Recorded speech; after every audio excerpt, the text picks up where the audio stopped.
History pivots on moments when everything hangs in the balance, when the world seems to hold its breath, waiting for the outcome of a single decisive event. These are the moments when the fate of nations is decided in a single battle. The year is 1683, and the world is about to witness one of the most dramatic confrontations in European history. The place, Vienna, the heart of the Habsburg Empire, a city renowned for its grandeur, its culture, and its strategic importance. Vienna, a symbol of power and culture, now stands as the last barrier between the advancing Ottoman Empire and the rest of Europe. Its walls are all that separate Western Christendom from a force that has swept across continents. The Ottomans, a force that had expanded for centuries, now threatened to break through, bringing with them the weight of an empire and the ambition to reshape the continent. Europe, divided and often at odds, faces a common enemy it cannot ignore. Old rivalries and political squabbles are suddenly overshadowed by the looming threat at Vienna's gates. If Vienna falls, the road to Central Europe lies open, and the psychological blow could shatter all resistance. The city's fate will send shockwaves far beyond its walls. This is not a border skirmish. It's a battle for survival, a moment that will echo through history and shape the destiny of empires for generations to come. Imagine the tension. News of a colossal Ottoman army spreads, fear grips the city, and every citizen wonders if help will arrive in time or if doom is inevitable. Hope rests on uncertain alliances, fragile agreements between kingdoms and principalities that have not always trusted one another. The Ottomans had tried to take Vienna before in 1529, and failed. That memory lingers, a reminder of both danger and resilience. Now, 150 years later, they return, better prepared and more determined than ever, their numbers vast, and their resolve unshakable. Grand Vizier Kara Mustafa Pasha leads the Ottoman army, driven by ambition, the promise of glory, and the hope of achieving what his predecessors could not. For the Habsburgs, Vienna is everything, their capital, their stronghold, and the heart of their empire. For Christendom, it is the gateway to Europe, the bulwark against a tide that threatens to engulf the continent. The city's defenders are outnumbered, their resources stretched thin, yet their determination is fierce. Every man, woman, and child feels the weight of history on their shoulders. The fate of Vienna, and Europe, will be decided here, in the shadow of its ancient walls, as armies gather and the world waits. The stage is set for a dramatic showdown, a clash that will determine the course of history. Two empires, one city, and the world watching, every eye fixed on Vienna, every heart pounding with anticipation. The siege of Vienna is about to begin, and nothing will ever be the same. The Ottoman Empire, a superpower stretching from North Africa to Europe, stands at the height of its power in the late 17th century. Its influence reaches deep into the heart of the continent, shaping the fate of nations and empires alike. Now the Ottomans set their sights on Vienna, the gateway to Central Europe, and a symbol of Christian resistance.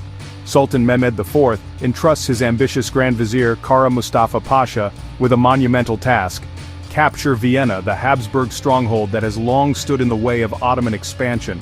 Kara Mustafa assembles a massive army, up to 200,000 strong, including elite janissaries, cavalry, and powerful siege artillery. The scale of the force is unprecedented, a testament to the empire's determination.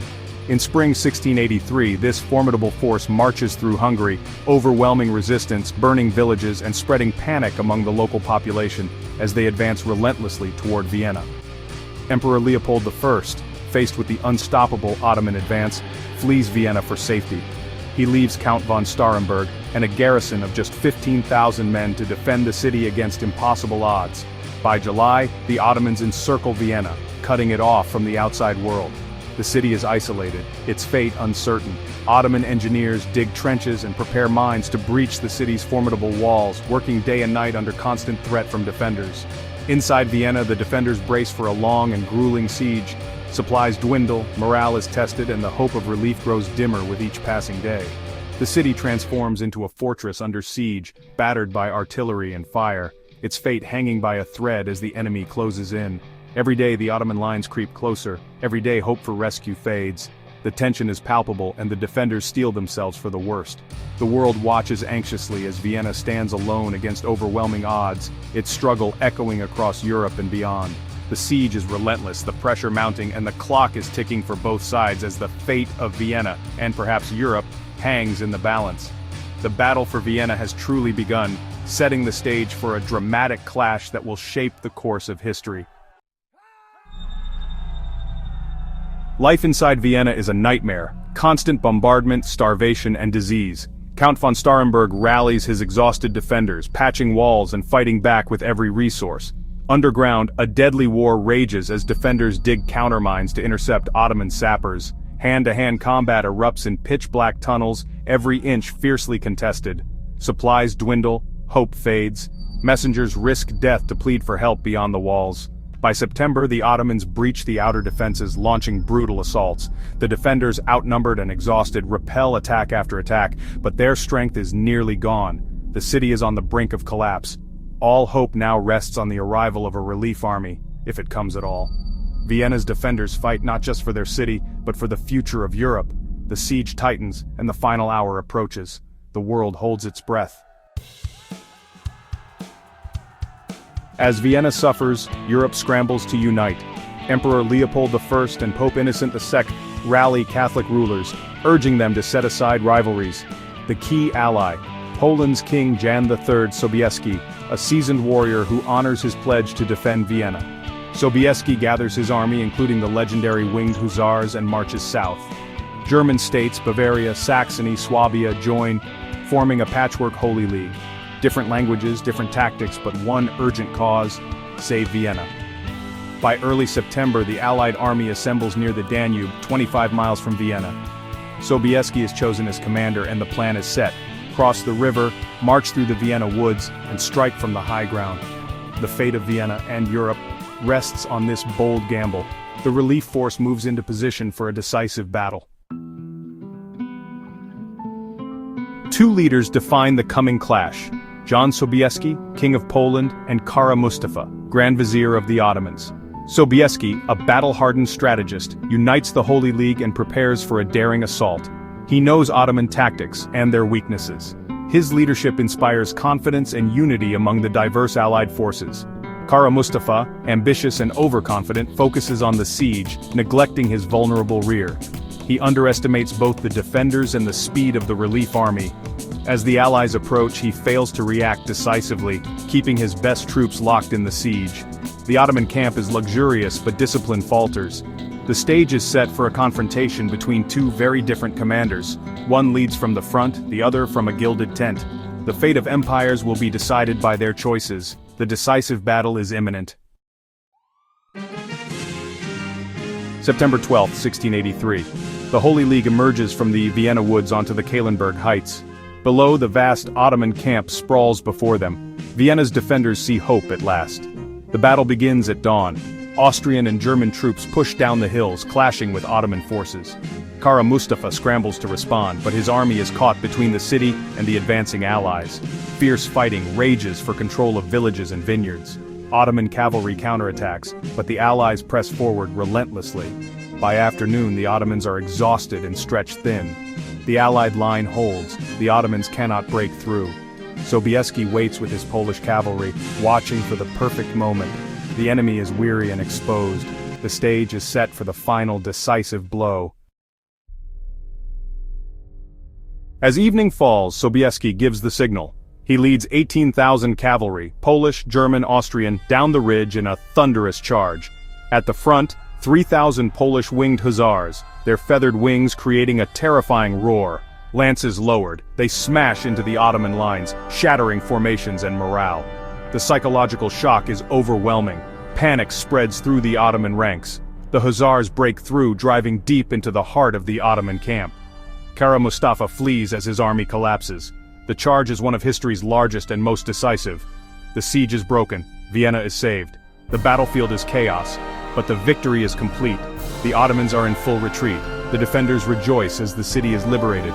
The tide of history turns in a single, spectacular hour. Night falls on a battlefield strewn with the remnants of a shattered Ottoman army. The air is thick with smoke, and the silence is broken only by the distant cries of the wounded and the crackle of dying fires. The once mighty force that threatened Vienna now lies broken, their banners trampled into the mud. The victors enter the abandoned camp, stunned by its riches, silks, jewels, and coffee, a new European curiosity. Tents overflow with treasures left behind in the chaos, a testament to the scale of the Ottoman defeat. Soldiers marvel at the exotic goods, realizing the spoils of war are unlike anything they have seen before. King Sobieski writes to his wife, "We came, we saw, God conquered." His words capture the awe and relief of victory, and the sense that something extraordinary has just occurred. Vienna's defenders, after months of terror and siege, are finally free. The city's people pour into the streets, embracing soldiers and weeping with joy, their ordeal at last over. Sobieski is hailed as a savior, though his meeting with Emperor Leopold is awkward and cold. Political tensions linger even in the moment of triumph as old rivalries and suspicions resurface. Kara Mustafa, disgraced, flees but cannot escape blame. He is executed by imperial order. His failure marks a dramatic fall from power, and his fate serves as a warning to others. The Ottoman defeat is total, their greatest disaster in centuries. The army is scattered, its reputation shattered, and its ambitions in Europe crushed for a generation. Vienna survives, and the Ottoman threat to Central Europe is broken. The city's battered walls stand as a symbol of resilience and hope for all of Europe. Bells ring across Europe in celebration. News of the victory spreads rapidly, inspiring hope and pride from Paris to Warsaw. The victory is seen as a miracle and a turning point. For many, it feels as if the impossible has been achieved, and a new sense of unity emerges among Europe's defenders. The balance of power shifts, the era of Ottoman expansion ends. European leaders gather to discuss the new order, aware that history has changed course. A new chapter in European history begins. The victory at Vienna will echo for generations, shaping the destiny of nations. The world is forever changed, and the future of Europe is reborn from the ashes of battle. The Battle of Vienna was a turning point in European history. Ottoman expansion into Europe ended. Never again would they threaten the continent's heart. The myth of Ottoman invincibility was shattered, inspiring new confidence among European powers. The Holy League went on the offensive, reclaiming lost territories and reshaping the map. The Habsburgs rose to dominance in Central Europe, the Ottomans entered a long decline. The battle stands as a rare moment of European unity, forged in crisis. John Sobieski's leadership and the winged Hussars' charge became legends. Vienna's survival preserved the continent's cultural and political future. The legacy endures in monuments, stories, and the memory of a day when courage changed history. The Battle of Vienna remains a testament to the power of unity and resolve.